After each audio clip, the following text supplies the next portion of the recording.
Yo guys, what is up? Welcome back to the channel. It's your boy Charlie, and today we're taking another deep dive into tier ranking, and we're taking a dive into Legend of Korra. Before I get into Legend of Korra, I did do Avatar Last Airbender, so if you want to get into that, then we'll get into that and then get into Korra. Watch it back to front, up to you. Sequel to prequel, prequel to sequel.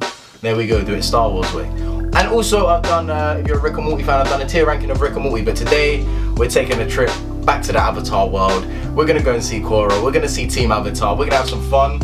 And before I get started, there's a lot of slander for Korra, and I'm gonna say, yo, Korra, she goes through trials and tribulations, but in the end, man, like, I honestly believe I can reconcile more with Korra than Aang.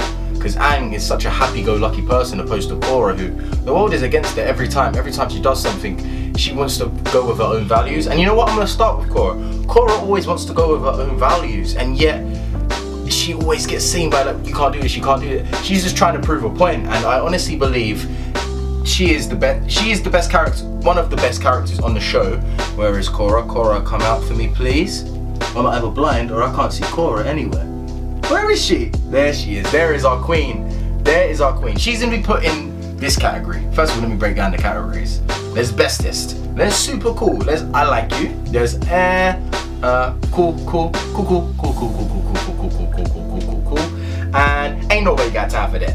Anyway, Korra, I think, is honestly an amazing character. Of course, she has her flaws. There's certain times where I'm like, oh, Korra, come on, dude, you missed, like, yo. But there's other times where I'm like, wow, I feel for you. Like the end of season 1, when she sees Aang, that actually gets my heart going. And now I see Aang, I'm gonna bring Aang up to super cool. I'm not gonna put him in bestest. Aang in this show, he came in how Roku came in. Ooh, but I did put Roku in the top tier when I've done the Avatar one. The thing with Aang, I love Aang, and his mentor self is amazing, and seeing him as like a Roku type architect character, I love. And Korra really bounces off Aang, learns stuff, and Aang really forwards the plot with certain seasons. It's like how blood bending, how he knows this, how they know this, and it all comes into play. And I really do love Aang in this show. So we've got Korra in the bestest, we've got Aang in super cool. Next we're gonna go with another one of Team Avatar, the OG Team Avatar, Lord Zuko. We're gonna put him in I like you, only because look, I love Zuko. But for me, he never really had anything to do in the whole series. He had a few episodes here and there, but he never had enough to add anything else to his character. Cool, he's had kids, he's got a wife, etc. But we never forwarded his plot. And you know what? I'm okay with that, because this show was never about OG Team Avatar. It had its moments with them, but it was all about our new people. Let's move on to the next character. I want to put somebody in Ain't Nobody Got Time for That. And you know who I'm going to put there? You know who I'm going to put there? Prince Wu. You had one redeeming quality was the finale when you saved a load of people, but apart from that, no, I didn't like your character. You annoyed me the most. You really did annoy me, and I ain't nobody got time to get into why I don't want to speak to you. God tier character, one of the best characters on the show. We're just going straight to Aang Sung. That's all I gotta say. That's all I gotta say. Tenzin, there's certain times in the show where I'm like, wow, you're like a father figure to me. Some of the stuff he came out with, the life lessons, certain things Korra said to him that upset him, but yet he knew it was all a part of growth. But then there's Jinora, and when she wants to get her tattoos and she goes into the spirit realm, Tenzin's so scared of his daughter like growing up, and it's such a sense of like the father responsibilities, and this show tackles so many more adult themes. And Tenzin in this is a mentor, he's a father, he's growing as a person, and he has family problems with his brother and sister, and there's so much. So bringing in Jinora, where is Jinora the queen? She's going into the bestest. I honestly love Jinora. I think she is incredible. The season 2 finale, or was it the season 2 finale, she was breathtakingly amazing. Season 3, when they recruit the airbenders, she grows even more as a character. In season 4, she does her thing, and she grows and grows and grows and grows, and that's why I love her as a person. You really see Aang within her. She can do certain things for her age, and you're like, wow, you're honestly amazing. We got Bumi. I want to put him in I like you. Certain things Bumi does, I'm like, cool, you're cool. Other things I'm like, whatever, but you're gonna go into I like you. Next, we're gonna go with you. in their words. You snaked your family to go off with Kavira, and then you want to come back in the end when Kavira don't want you. Get away. The twins, cool, whatever. You know what? I have to put you here. I have to put you here, my dearest. Uncle Iroh. Iroh was beautiful in this. Yet again, another father figure to Korra in a sense. Not father, but a mentor in the spirit world. Certain times when you see Iroh and you see Korra, the way they're reacting together and the lessons they're teaching, and this little young Korra when she's in the spirit realm, she's baby, cute, Korra, and that you're seeing what Iroh can do as a person, as he just comes out with certain quotes and he just says things that don't make sense, but they do make sense. It's like, Iroh, you give me life lessons. And I think the biggest takeaway from both Avatar series is look within yourself to find yourself, because only within yourself you will progress and know the steps you need. That's something Iroh would say. So yeah, that's Iroh there. I'm just gonna leave Iroh in the bestest. Okay, next we're gonna move into new Team Avatar. First we got Asami, who for me, she fluctuates. She fluctuates on I love you as a character. As a female character, she's amazing. She's driven, she's powerful, she's skillful. But then there's times I'm like, okay, you could move on or you could do something different. But honestly, I don't have many negatives for her character. Honestly, the only thing I would say, the finale with her father, that whole story could have been developed so much more. The redeeming factor, like the love factor, like the heartbreak of when her dad dies, like it's very sad, but you see emotional growth, and then you see emotional growth and love and companionship with the Team Avatar. They stay away for years, they have their bickering because they're adults, but then they move forward and the series ends with them both, Korra and Asami, going into the spirit world, which is beautiful. And I'm gonna put her in super cool. Staying with Team Avatar, we're gonna put, you know what? I'm gonna put Bolin in the bestest and Mako, where's Mako? In super cool. The thing with Mako, his character didn't really grow for me as much as I wanted him to. I thought he could have been really cool, really like very drawn out as a character, but he sort of made a few steps and then he sort of plateaued. But Bolin, I think he went off and done different things. He went acting. I know Mako went into the police, but whatever. But Bolin, it's his comedy, his charisma that actually brings him forward, and his charisma mixed with Pabu, who I'm putting I Like You. Pabu doesn't touch Momo, he doesn't touch Appa, but Pabu brings the jokes. He is funny at times. So Bolin and Pabu, they got some banter. Next we're gonna stick with the animals. We're gonna go with Naga. Yet again, Naga and Pabu are awesome. They're awesome animal sidekicks. But for me, they don't live up to Momo, to Appa. Those characters, gods. You see in Yu-Gi-Oh! When you had the Egyptian gods, Appa and Momo are the Avatar gods. That's what I'm gonna say there. Kai, another one of the newly found airbenders. I was like, you know what, I like you. Toph, super cool as always. We're gonna speed it up a little bit. Toph is Toph.